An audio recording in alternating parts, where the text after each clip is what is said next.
नमस्कार स्टूडेंट्स, आज हम जिस विषय पर बात करेंगे वो है ब्रिक्स। ब्रिक्स क्या है, विश्व में इसका महत्व क्या है, इसका इतिहास क्या है, इसकी स्थापना कब और कैसे हुई और ब्रिक्स से जुड़े कई आयाम, कई डायमेंशंस को समझेंगे। तो आइए पढ़ते हैं ब्रिक्स के बारे में। Origin of BRICS. ब्रिक्स क्या है? एक समूह है। It is a group of 5 major emerging national economies of the world.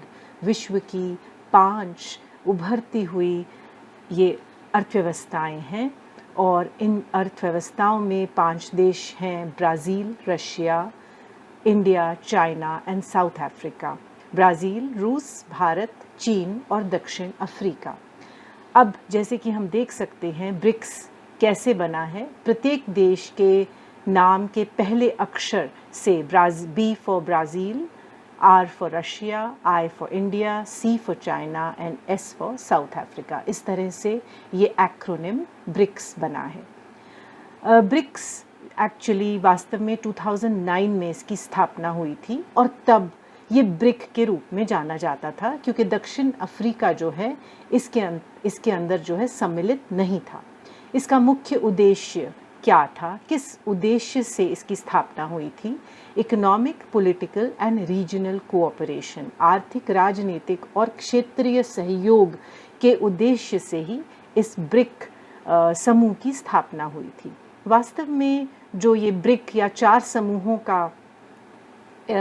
समूह जो हैं देशों के, इसका जो वास्तव में आइडिया था वो जिम ओ'नील जो गोल्डमैन सैशे कंपनी में काम करते थे, उन्होंने 2001 में इसके बारे में सोचा और उनका ये मानना था कि ये जो 4 अर्थव्यवस्थाएं हैं, ब्राज़ील, रशिया, इंडिया और चाइना, ये आने वाले समय में 2050 तक बहुत बड़ी अर्थव्यवस्थाएं बनने वाली हैं।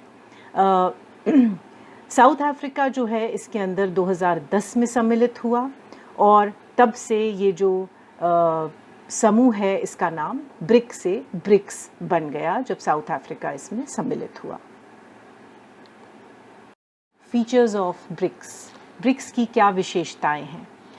जैसे कि वर्ल्ड मैप पर दिखाई दे रहा है, ये 5 देश ग्रीन कलर में दिखाई दे रहे हैं। अगर हम लेफ़्ट साइड से शुरू करें तो लैटिन अमेरिका में ब्राज़ील देश है, अफ्रीकन कॉन्टिनेंट में साउथ अफ्रीका है, एशिया में इंडिया और चाइना है और एशिया का बहुत बड़े भाग में रशिया और कुछ रशिया का भाग यूरोप में दिखाई देता है। ये 5 देश जो हैं ये 43% of the world population in देशों में है। 27% of the world land area in देशों का है। 23% जीडीपी जो पूरे विश्व की है, ग्रॉस डोमेस्टिक प्रोडक्ट, वो इन देशों से आती है।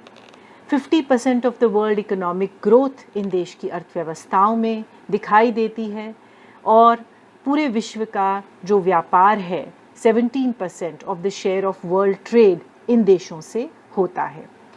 जैसे कि हम देख सकते हैं कोई भी यूरोपीय देश या यूएस का देश इस समूह का मेंबर नहीं है। Objectives of BRICS. अब हम देखेंगे कि ब्रिक्स जो समूह है ये किस उद्देश्य से इसकी स्थापना हुई थी। BRICS seeks to deepen, broaden and intensify cooperation between the nations. जो ब्रिक्स देश हैं उनके आपस में सहयोग हो, वो सहयोग बढ़े, इस कारण से इन देशों की स्थापना की गई थी और इस सहयोग से वो आपस में लाभान्वित हों ताकि सतत विकास वो प्राप्त कर सकें, for more sustainable, equitable and mutually beneficial development. BRICS looks into each member countries growth, development and poverty objectives.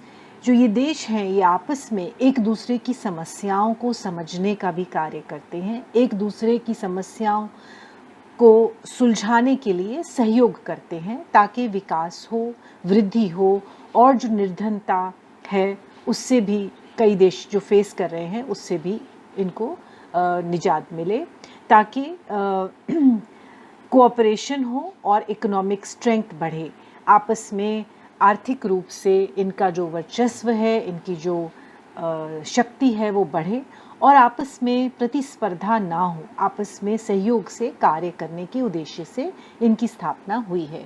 BRICS is emerging as a new and promising political diplomatic entity with diverse objectives.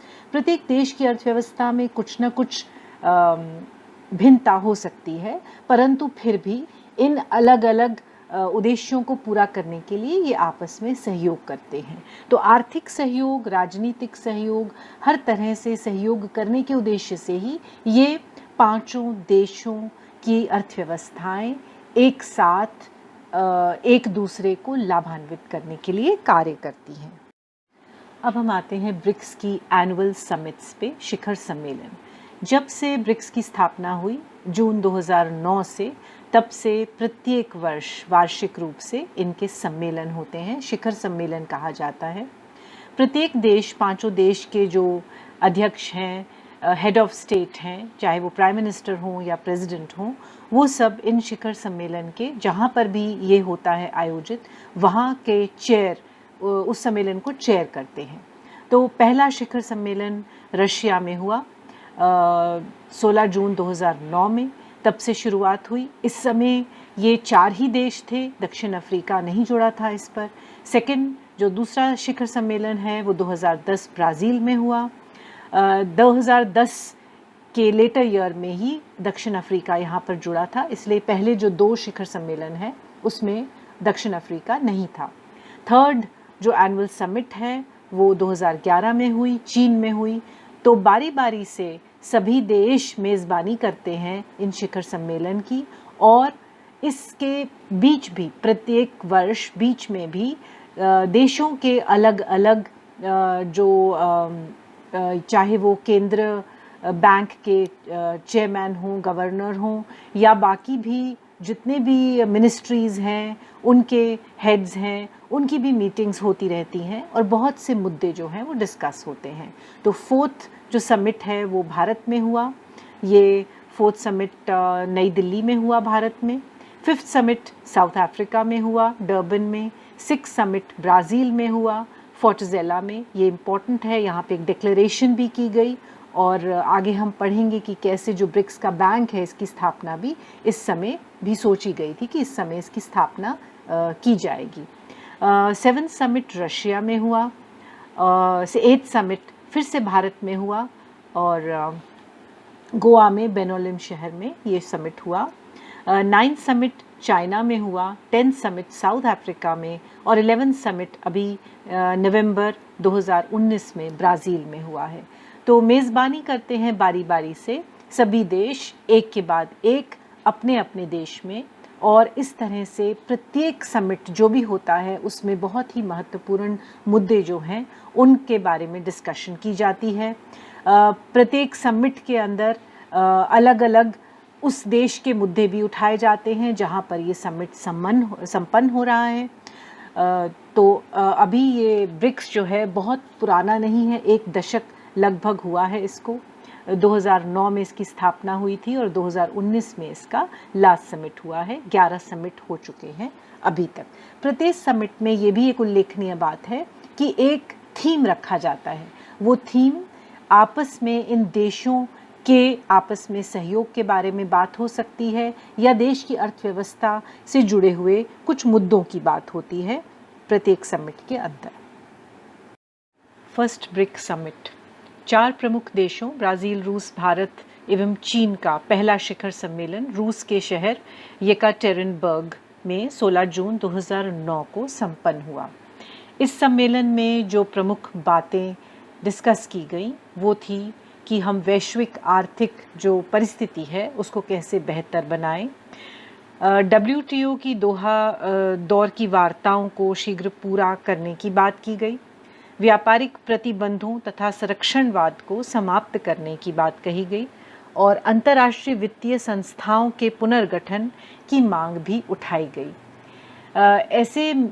ऐसे तरीकों को विकासशील देशों को इजाद करने के लिए बात कही गई जो वैश्विक रूप से ग्लोबल अफेयर्स और सहयोग में ज़्यादा जो है कार्य करें। भारत की पहल पर सभी तरह के आतंकवाद की कड़ी निंदा करते हुए आतंकवाद के हर पहलू को अस्वीकार किया गया। खाद्य सुरक्षा के लिए एक पृथक घोषणा पत्र भी सम्मेलन में प्रस्तुत किया गया और इस प्रकार से ये जो पहला शिखर सम्मेलन है ये संपन्न हुआ। ये इसलिए महत्वपूर्ण है क्योंकि यहाँ से ही हमारे इस समूह की ब्रिक्स की शुरुआत हुई थी। Priorities of 11th BRICS summit. अब हम बात करते हैं 11वें ब्रिक्स के शिखर सम्मेलन की। ये शिखर सम्मेलन ब्राज़ील में संपन्न हुआ था नवंबर 2019 में और इसको चेयर किया था जैर बोल्सोनारो, प्रेसिडेंट जो हैं ब्राज़ील के। ब्राज़िलिया शहर में ये शिखर सम्मेलन हुआ था। इस शिखर सम्मेलन का थीम था economic growth for an innovative future.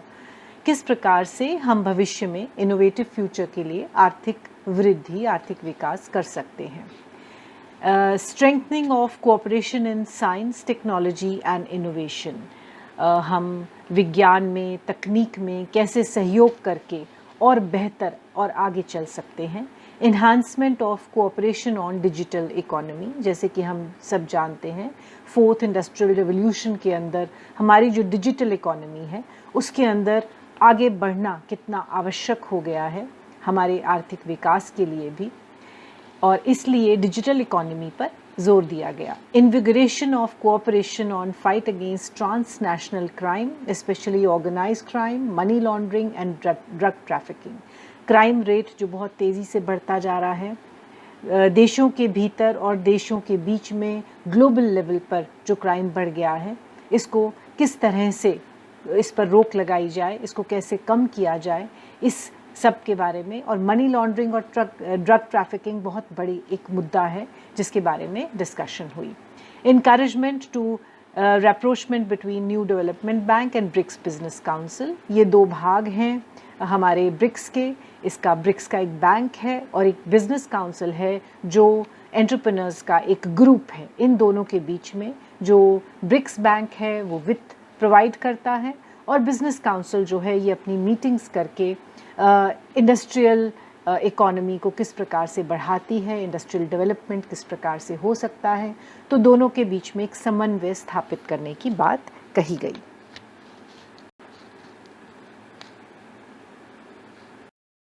Areas of cooperation, सहयोग के क्या क्या अलग अलग क्षेत्र हैं जिनमें ब्रिक्स नेशन आपस में सहयोग करते हैं। पहला है इकोनॉमिक कोऑपरेशन, आर्थिक सहयोग। किस प्रकार से उद्योगों में, व्यापार में और निवेश में किस प्रकार से आर्थिक सहयोग किया जाता है। Rapidly growing trade and investment flows and economic cooperation activities across a range of sectors.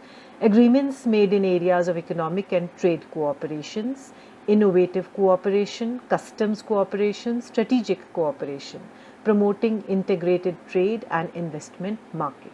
तो व्यापार में और विनियोग में किस प्रकार अलग अलग क्षेत्रों में, अलग अलग बाज़ारों के अंदर ब्रिक्स के सभी जो देश हैं वो आपस में सहयोग करते हैं आर्थिक रूप से। दूसरा है पीपल टू पीपल एक्सचेंज। आपस में ब्रिक्स देशों के जो लोग हैं, जो जन हैं, जो जनसंख्या है, वो आपस में कैसे सहयोग करते हैं। To foster closer cooperation in areas of culture, sport, education, film and youth. तो सांस्कृतिक रूप में, खेलकूद के क्षेत्र में, शिक्षा के क्षेत्र में, फिल्म के क्षेत्र में और हमारी युवा जो पीढ़ी है वो कैसे आपस में वहाँ पर सहयोग होता है। इसके लिए अलग अलग फोरम बनाए गए हैं और देशों के बीच में आपस में ये फोरम अपने अपने विचारों का, अपनी अपनी कलाओं का एक्सचेंज करते हैं। Seeks to deepen relationship between people of nations by setting up young diplomats forum, parliamentarian forum, trade union forum, civil BRICS, media forum. तो ये अलग अलग फोरम हैं ये ऐसे प्लेटफॉर्म हैं जिन पे ये आपस में एक्सचेंज होता है अलग अलग क्षेत्रों का। तीसरा है पॉलिटिकल एंड सिक्योरिटी कोऑपरेशन। राजनीतिक और सुरक्षा के क्षेत्र में कैसे सहयोग किया जाता है। To achieve peace, security, development and cooperation for more equitable world. किस प्रकार से पूरे विश्व के अंदर हम पीस के पहलू से सिक्योरिटी, विकास और सही कैसे इन सब में सहयोग करते हैं। Provides opportunity for sharing policy advice and exchanges of best practices in terms of domestic and regional challenges. प्रत्येक देश अपने घरेलू मामलों में, क्षेत्रीय मामलों में, विश्व के अंतर्गत किस प्रकार से राजनीतिक पहलू में और सिक्योरिटी के पहलू में कोऑपरेट करता है, सहयोग करता है, ये कुछ एरियाज़ हैं जहाँ पर ये सहयोग किया जाता है ब्रिक्स नेशंस के द्वारा। Financial aspect of BRICS, BRICS का वित्तीय पहलू। इसके अंतर्गत जैसे आप देख रहे हैं, दो वित्तीय संस्थाएं पढ़ेंगे हम, न्यू डेवलपमेंट बैंक NDB और कॉन्टिंजेंट रिजर्व अरेंजमेंट। तो पहले आते हैं न्यू डेवलपमेंट बैंक पर।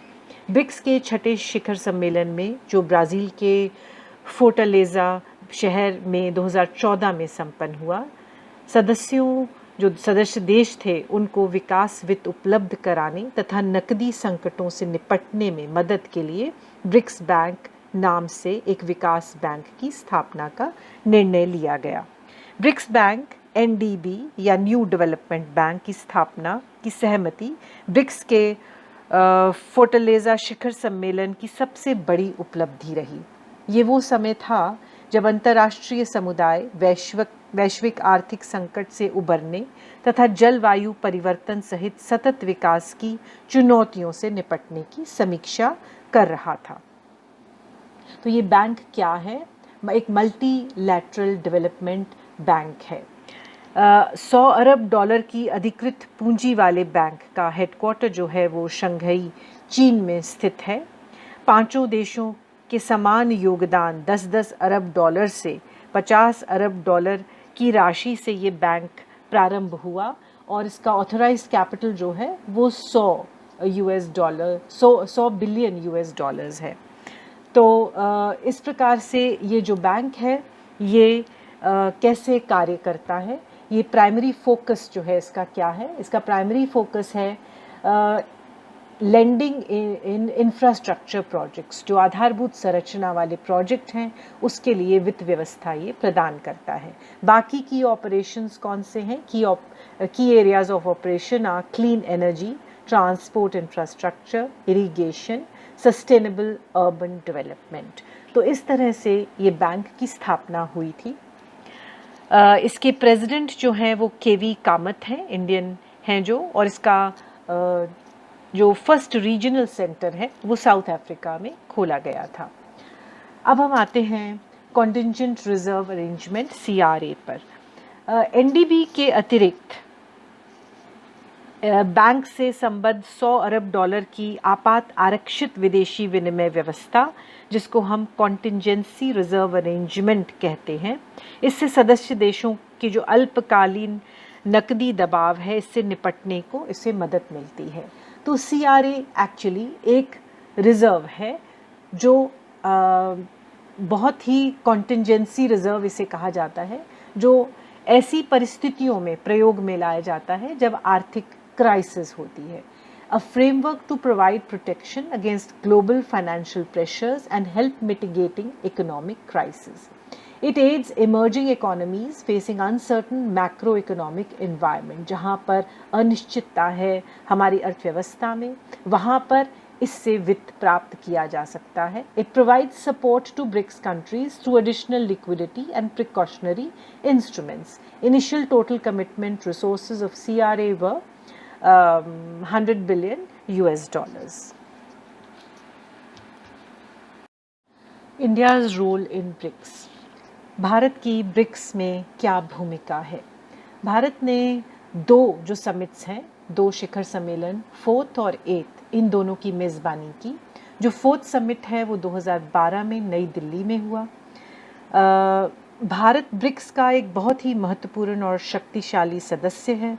2012 में ब्रिक्स के चौथे शिखर सम्मेलन की मेज़बानी जब भारत ने की, तो जो मुद्दे डिस्कस किए गए वो कई थे और इन मुद्दों में बात हुई रोज़गार की, जल, ईंधन, खाद्य सुरक्षा, पर्यावरण, आतंकवाद, ये सभी चिंतनीय विषय थे, इन पर चर्चा हुई। India introduced the security on the agenda as the chair of BRICS. Environment, water resources, fuel, food security, employment and terrorism were areas of key concern. The idea of establishing a development bank was mooted in this summit, which took its final shape at the Fortaleza Declaration in 2014. तो अभी जो हमने पढ़ा था NDB bank, वो उसकी स्थापना तो 2014 में हुई फोर्टालेजा डिक्लेरेशन में, बट उसके जो बारे में शुरुआत में बात हुई थी वो इस चौथे सम्मेलन में हुई थी जब भारत ने मेज़बानी की थी ब्रिक्स देशों की। इसके बाद हम आते हैं 8th समिट पर जो 2016 में गोवा में हुआ। इसका प्रमुख मुद्दा क्या था? अंतर्राष्ट्रीय terrorism, condemnation of international terrorism seen as an unprecedented threat to peace and security। ये वो समय था 2016 का जब कश्मीर में अनरेस्ट हो रहा था और अक्रॉस द बॉर्डर टेररिज्म काफ़ी फेस करना कर रहे थे भारत में, और यूरी अटैक भी इसी समय हुआ था। reiterated use of policy tools to achieve sustainable and inclusive growth। तो किस प्रकार से सतत विकास प्राप्त किया जाए, इंक्लूसिव ग्रोथ प्राप्त की जाए, इसके पॉलिसी टूल्स के बारे में भी डिस्कशन हुआ था।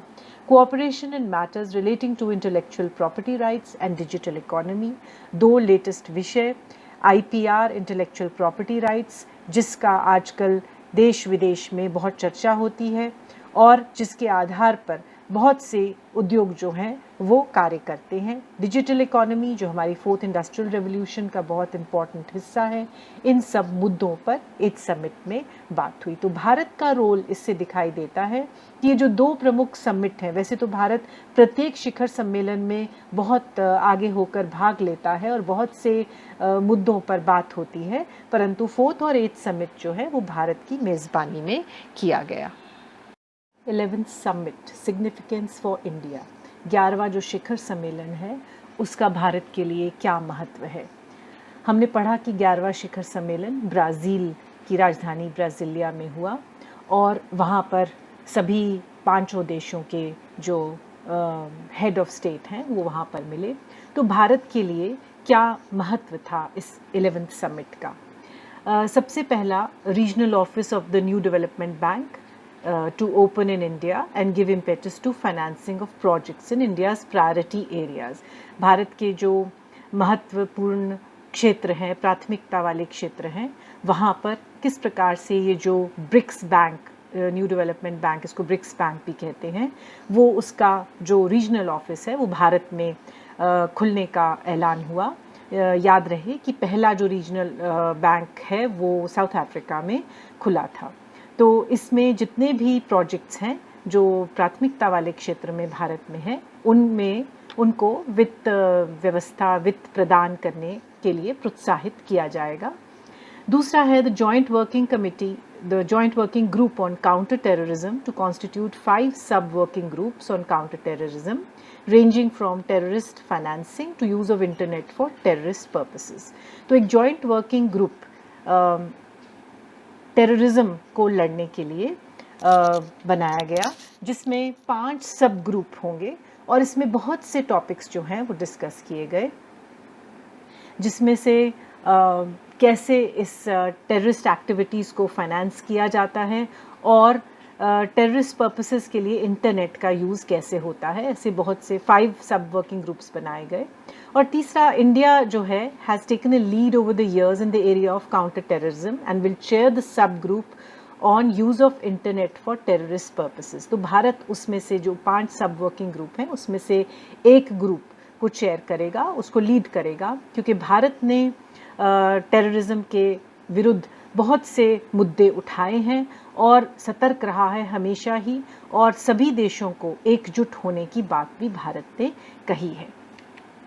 तो ये जो आतंकवाद है इससे लड़ने के लिए भारत को इंटरनेट फॉर टेररिस्ट पर्पसेस के प्रयोग के लिए इसका हेड बनाया गया। Importance of BRICS for India in the global order. वैश्विक परिप्रेक्ष्य में ब्रिक्स का क्या महत्व है भारत के लिए, अब हम इसके बारे में पढ़ेंगे। एक तस्वीर यहाँ पे सामने आपको दिखाई दे रही है जिसमें ब्रिक्स के पांचों देशों के हेड्स ऑफ स्टेट दिखाई दे रहे हैं। अगर हम लेफ्ट साइड से देखें तो चीन के प्रेसिडेंट जी जिनपिंग, उसके बाद रशिया के प्रेसिडेंट व्लादिमीर पुतिन हैं, फिर ब्राज़ील के प्रेसिडेंट जैर बोल्सोनारो हैं, उसके बाद भारत के प्राइम मिनिस्टर नरेंद्र मोदी हैं, और आखिर में राइट साइड में दक्षिण अफ्रीका, साउथ अफ्रीका के प्रेसिडेंट सिरिल रामाफोसा हैं। दुनिया की 5 ये जो आर्थिक शक्तियां हैं, इसके समूह ब्रिक्स का वजूद वैसे तो ज़्यादा पुराना नहीं है। 2009 से शुरू होकर 2019 तक बात करें तो 1 दशक ही हुआ है, परंतु इसने अमेरिका जैसी जो वैश्विक अर्थव्यवस्था है उसको एक बड़ी चुनौती दी है। आज चाइना जो है वो एक मेजर इकोनॉमिक और मिलिट्री पावर की तरह उभर कर आया है और अमेरिका के डोमिनेंस को उसने चैलेंज किया है। रशिया भी अपनी पुरानी ग्लोरी को अचीव करने के पथ पर है। लैटिन अमेरिका का जो देश ब्राज़ील है वो भी एक इमर्जिंग मार्केट के साथ प्रोग्रेसिव इकोनॉमी बन गया है, और साउथ अफ्रीका, दक्षिण अफ्रीका जो है वो अफ्रीकन कॉन्टिनेंट में सबसे बड़ी अर्थव्यवस्था है। भारत विश्व की आज सबसे तेज़ी से उभरती हुई अर्थव्यवस्था है, और सभी देश जो हैं ये भारत को एक बहुत बड़े मार्केट के रूप में विश्व भर में देखते हैं, इमर्जिंग वर्ल्ड पावर के रूप में भारत को देखते हैं। तो भारत का एक बहुत ही पिवटल रोल है ब्रिक्स के अंतर्गत। अगर हम इन पॉइंट्स को देखें तो BRICS has appeared to be the voice of developing countries, raising challenges on issues from WTO to climate change.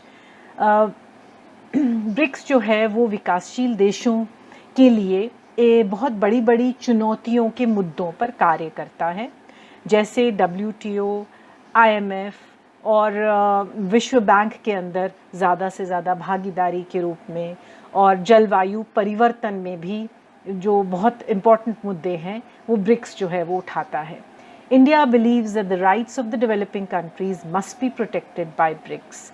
जितने भी विकासशील देश हैं इनके जितने भी राइट्स हैं वो ब्रिक्स द्वारा जो है वो प्रोटेक्ट किए जाएंगे, उनको संरक्षण दिया जाएगा और उनको अपनी आवाज़ जो है वो विश्व भर में उठाने की बात कही जाएगी। India has always emphasized on strengthening and reforming the multilateral system. Bharat जो है हमेशा एक ऐसे ग्रुप की बात करता है, एक ऐसी बात करता है, व्यापार की बात करता है जहां मल्टीलैटरल सिस्टम जो है उसको महत्व दिया जाता है, एम्फसाइज किया जाता है और रिफॉर्म भी करने की बात की जाती है। ये भी ध्यान देने योग्य बात है कि जो 5 ब्रिक्स के देश हैं ये सभी G20 ग्रुप के भी मेंबर्स हैं। Challenges faced by BRICS. BRICS के समक्ष जो कई चुनौतियां हैं अब हम उसकी बात करते हैं। ब्रिक्स के मेंबर देशों को अब आपसी मतभेद और उनकी परेशानियों के कारण ब्रिक्स के मुख्य मुद्दों पर पूरी तरह से काम नहीं हो पा रहा है। कई विवाद हैं और विवाद ऐसे जैसे भारत और चीन के बीच सीमा को लेकर विवाद है, नए देशों को ब्रिक्स का हिस्सा बनाने पर विवाद है, राजनीतिक सिस्टम की वजह से भी दूरियां हैं। एक तरफ ब्राज़ील, भारत और साउथ अफ्रीका में मजबूत लोकतांत्रिक व्यवस्था है और चाइना में कम्युनिस्ट सरकार है। कहीं ना कहीं इन देशों में मतभेद का कारण अमेरिका भी है। कुछ मेंबर देश अमेरिका के साथ हैं तो कुछ उसके विरुद्ध हैं। चाइना और रशिया की राय जो है हमेशा वो अमेरिका के खिलाफ ही होती है। तो ये जो चैलेंजेस हैं ये इन देशों में जितने भी कार्य हो रहे हैं, जितने भी इनके उद्देश्य हैं, इनको पूर्ण करने में ये बाधा बन जाती है।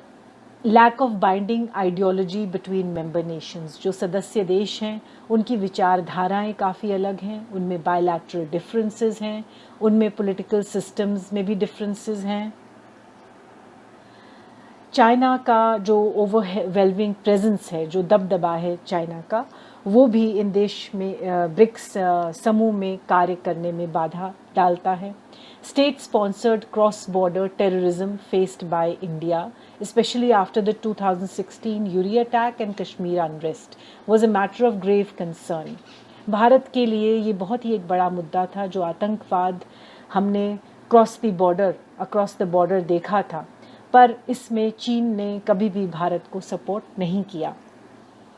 Dominance of the US dollar ये भी देखा गया, जिसका मुख्य कारण था कि हमने ब्रिक्स बैंक की स्थापना जो इस समूह ने की, ताकि ग्लोबल रिजर्व करेंसी जो है वो उसकी आवश्यकता महसूस की गई. एनडीबी स्थापित तो हो गया, न्यू डेवलपमेंट बैंक जो ब्रिक्स का है, परंतु प्रत्येक देश जो इसके अंदर कंट्रीब्यूशन करता है वो कंट्रीब्यूशन पूरी तरह से नहीं हो पाया, क्योंकि सबकी जो अर्थव्यवस्था है उसका आकार भिन्न भिन्न है, उसकी जीडीपी भिन्न भिन्न है, इसलिए ये कंट्रीब्यूशन जो है वो नहीं हो पाया. इसलिए ब्रिक्स समूह जो हैं वो कार्य निरंतर करते जा रहे हैं, पर इनके सामने बहुत बड़ी चुनौतियां हैं जिसका सामना इनको करना. अब हम इस डिस्कशन को यहाँ समाप्त करते हैं.